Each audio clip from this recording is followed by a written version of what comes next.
Hi, myself Purnima, Assistant Professor in the Department of Computer Science and Engineering. I welcome you back for the 7th session on the classes and objects of the application development using Python subject. So let's quickly check what all we want to study in today's session. We want to check on the class called the DEX because in order to study the inheritance we have taken up an example of playing the poker game which contains the cards. There are 4 different types of the suits we have, and there are 13 types of ranks we have. Okay, so we have defined the card object in the previous session, and in this session we will study the DEX.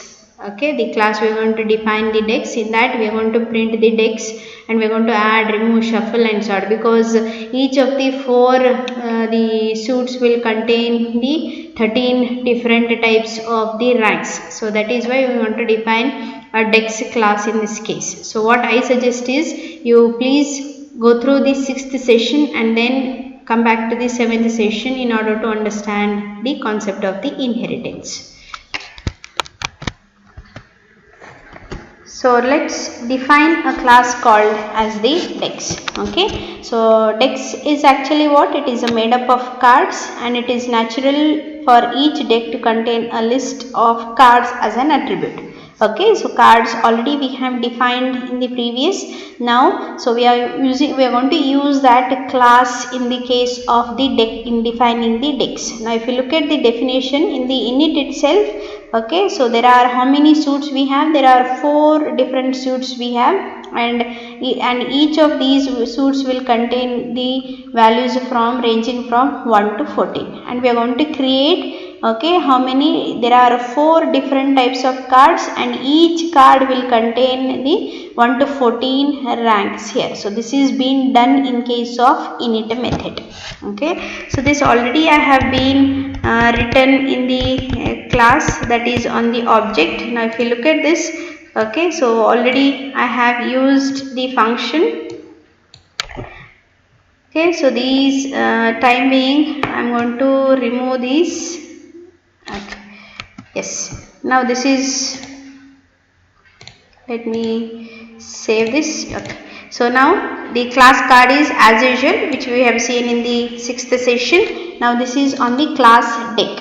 Okay, so this class deck contains what? Okay, it contains the init method, and we have written the string method here, right? So same thing, now we are going to use the nested loops here, because each of these will contain these these values, these different 1 to 13 values, 13 ranks will it contains. For example, clubs will contain these 13, diamonds will contain 13, hearts will contain 13, and spades will contain these 13 values. So that is why in total we have got how many cards? 52 cards are there.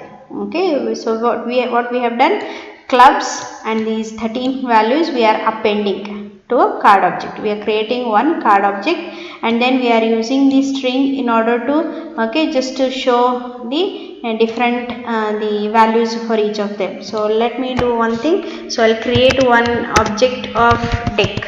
Okay, so D, and I'll just call print, because we have in the init we have taken care of creating the cards, and printing also we have overwritten the string method. Okay, so let's quickly run this, and it shows you the values.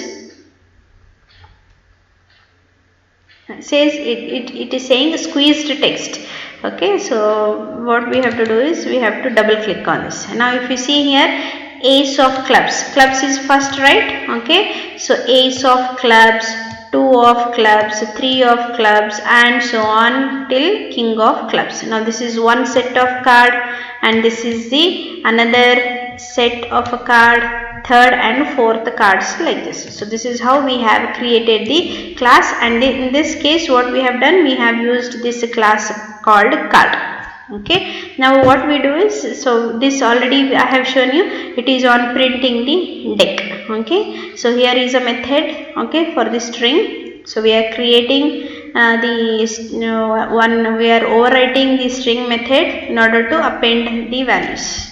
Okay, so that is what is being shown just now. So even though the result appears on 52 lines, it is one long string that contains the new lines. So we have actually created a string, okay, so which contains the 52 lines, and each are separated by the new lines. Now we will see how do we add, remove, shuffle and sort the values. Simple it is.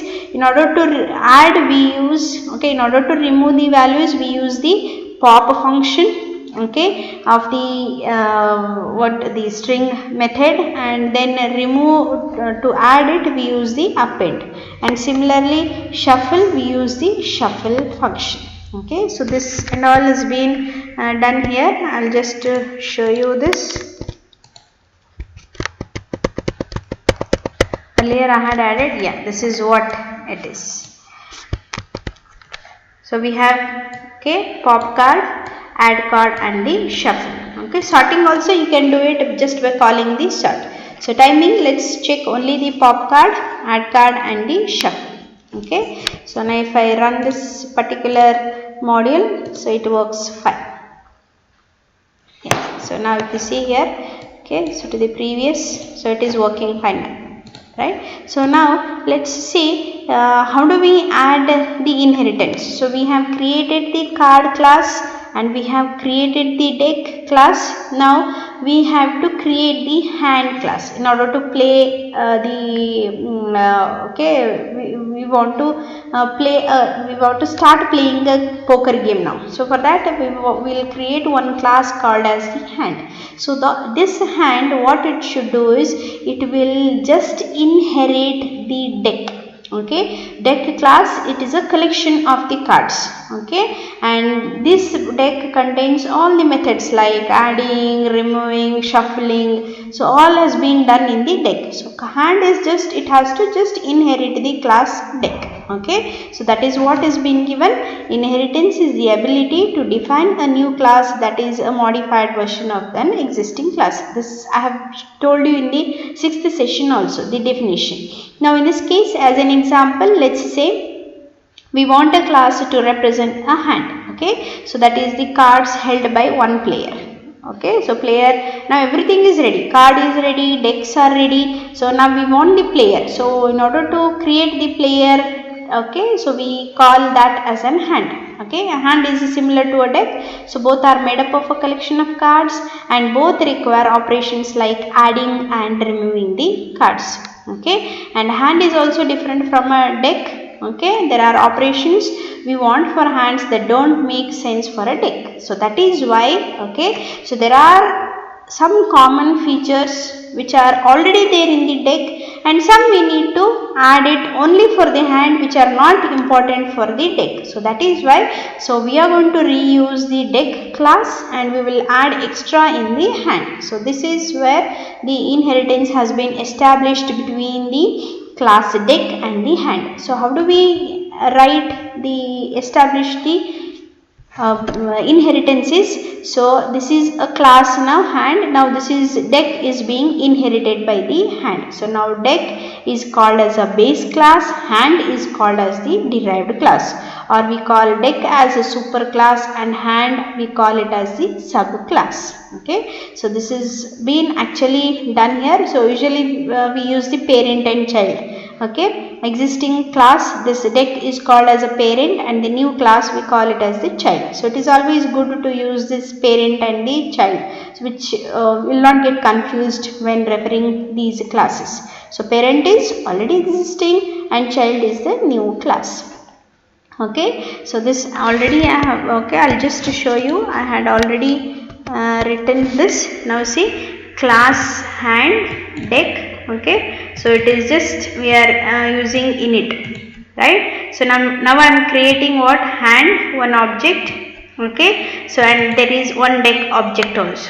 Okay, and card is also there. So now what do I do is, if you see here, so I am calling this add card function by passing the card object here. Okay, so what is this card object now? Okay, so this card object is nothing but it is a deck dot pop card. So already what you have in the class, okay, so you have got two lists, one is suit names and the rank names. Okay, now when I call pop card, okay, where is a pop card being defined? Okay, so this is being defined, okay, inside the deck function, isn't it? Pop card. So what it does is it calls the cards object and calls the pop function. So pop function, what do we have last? That is the king and the spades. The last values king and spades.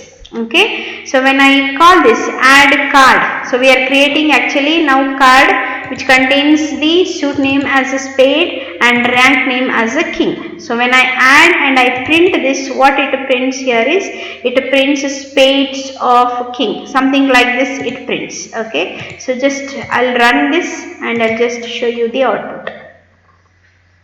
Yes, now if you see here, it shows you king of spades. Okay, so king of spades. So now in this case, so what we are trying to show you here is hand is there. Okay, already a deck functionality has been written. So these again no need to redefine inside this hand class. Why? Because in the parenthesis itself we have established the inheritance relationship between hand and the deck. So this means that there is an inheritance. So deck is a parent class and hand is a child class. So that is why it doesn't require you to redefine again in this class.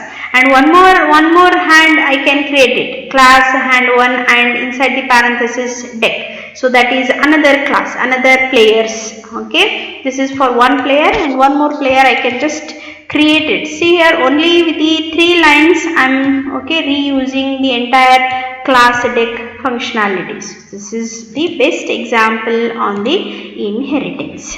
Okay, so this definition, so what is being shown here is indicates that the hand inherits from the deck. Okay, and we can use the methods like pop card, add card for hands as well as for the decks. Yes, decks can also use it because they have been defined inside the decks, and since we have established the inheritance relationship, they can also be used in case of the hand.